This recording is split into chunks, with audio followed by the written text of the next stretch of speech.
अगर दुर्योधन चढ़ गया होता सिंहासन पर तो धर्म का बहुत नाश होता। दुर्योधन ने सैनिक बुलाए कि कृष्ण को बंदी बना लो यहीं पर। कौन समझाएगा ऐसे? आगे जाकर कृष्ण कहते हैं मरेंगे नहीं। जिस क्षण इन्होंने तय करा था कि ये मेरे विरुद्ध खड़े होंगे, ये मर गए।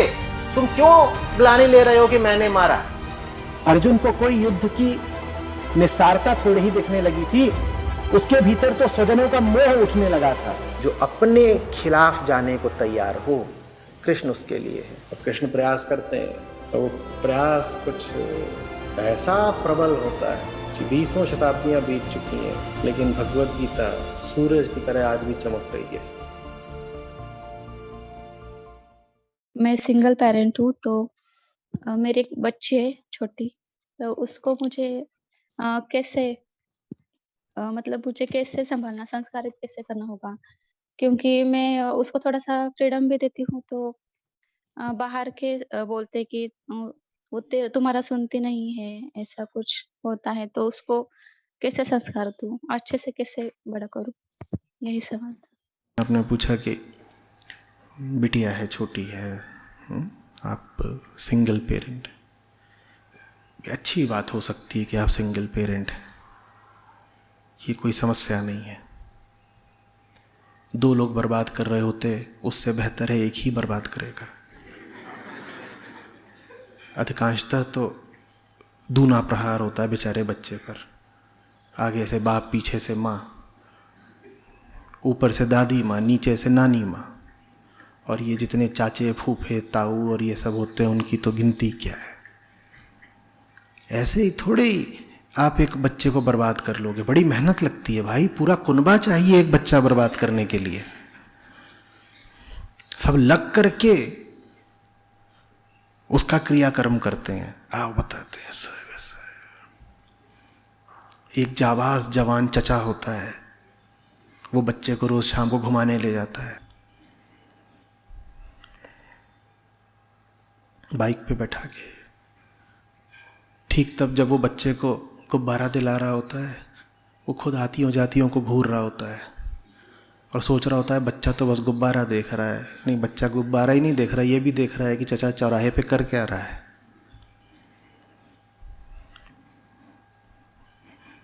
भतीजे को गुब्बारा दिलाना है, हमें नैना लड़ाना है।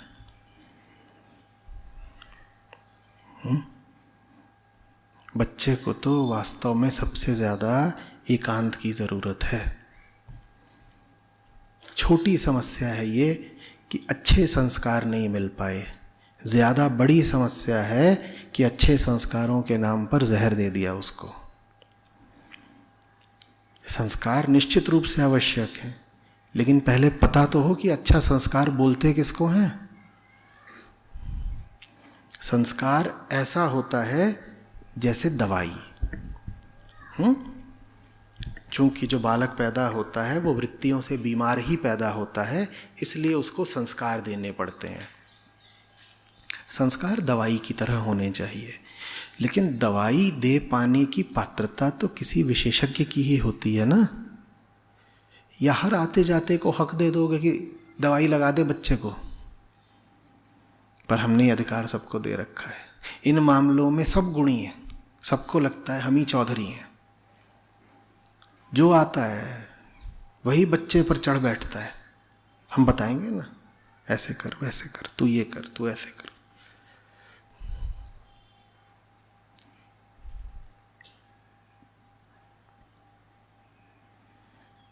ये आंखों के सामने देखा है।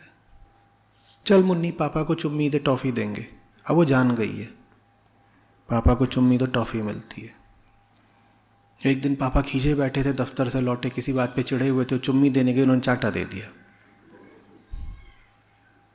वो समझ ही नहीं पा रही बेचारी कि टॉफी नहीं मिली, चाटा कहां से आ गया।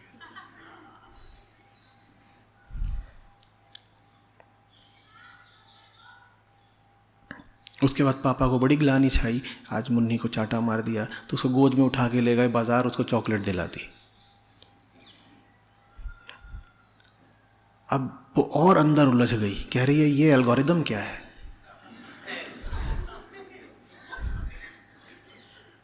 टॉफी, चाटा, चॉकलेट, और फिर वापस आई तो हाँ मम्मी बैठी थी भड़की, बोली इतनी सी है, इसको पूरी चॉकलेट दिला दी, नालायक कहीं के। तो मम्मी ने चॉकलेट छीन भी ली। अब वो बेचारी और उलझ गई कि खेल क्या है, कोई समझाएगा, इसके नियम क्या है, चुम्मी देनी है पापा को कल की नहीं देनी है।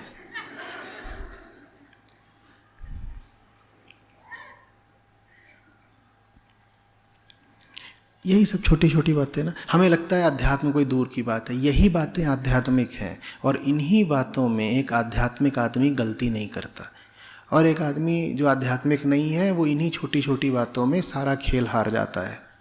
कोई बड़ी बड़ी लड़ाइयाँ थोड़ी हैं जीवन में, कोई रणदुदुम्भी बजा के थोड़ी आएगा आपका दुश्मन कि वो बताएगा यलगार सावधान अब तुझ पे वार किया जा रहा है। इन्हीं सब बातों में, टॉफ़ी, चॉकलेट, करछुल, कड़ाही, यहीं रोज लड़ाई हार रहे हैं हम। जिंदगी की लड़ाई कहाँ हारी, कढ़ाई में हारी। ये समझ में ही नहीं आती बात। हमें लगता है जिंदगी बहुत बड़ी चीज़ है, तो किसी बहुत बड़े युद्ध क्षेत्र में हमने लड़ाई हारी होगी। जिंदगी बहुत छोटी चीज़ है और हम रोज़ यहीं लड़ाई हारते हैं, दफ्तर में, चौके में, बाजार में, दुकान में, इन्हीं जगहों पे रोज़ लड़ाइयाँ हार रहे हैं, निरंतर हार रहे हैं।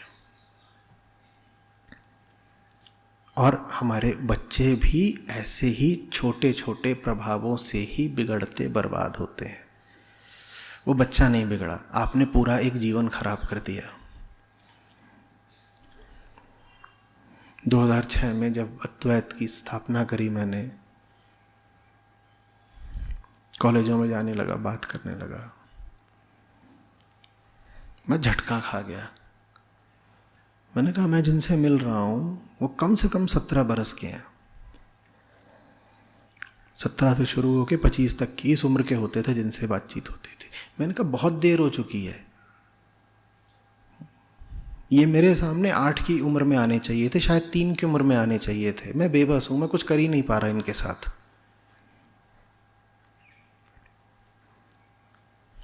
तो फिर मैंने कोशिश भी करी कि और छोटे बच्चों के साथ काम करूं, पर वहाँ दूसरे तरीके की समस्याएं थी।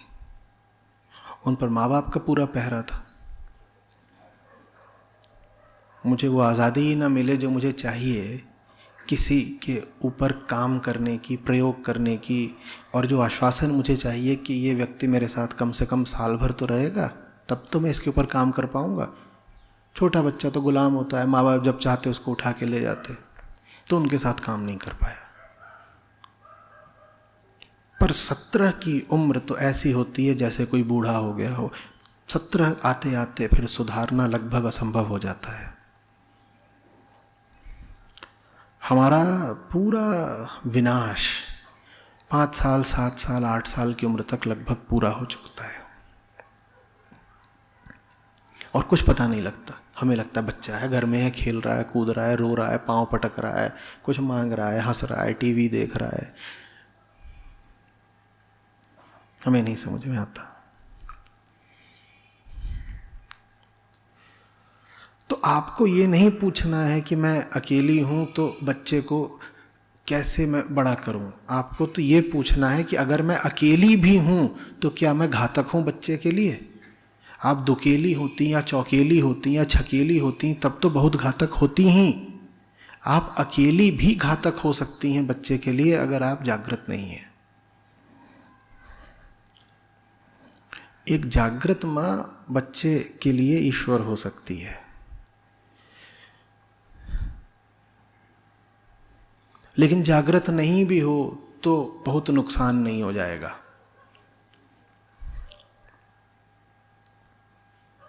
समस्या तब आती है जब माँ बिल्कुल बेहोश है, तब वो बड़ा भारी नुकसान कर देती है।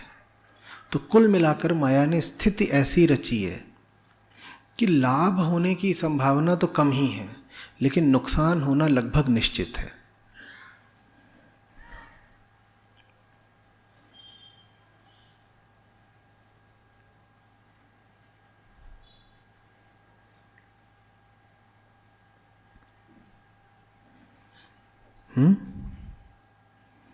अपने मन से बात निकाल दीजिए कि बड़ा भारी परिवार चाहिए बच्चे को अच्छी परवरिश देने के लिए।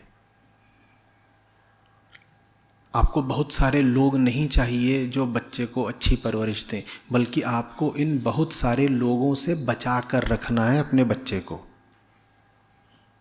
ये सब दूषित लोग हैं, इन्हें कोई अधिकार नहीं कि बच्चे को स्पर्श करें। आपको भी बहुत अधिकार नहीं कि अपने बच्चे पर चढ़ बैठें।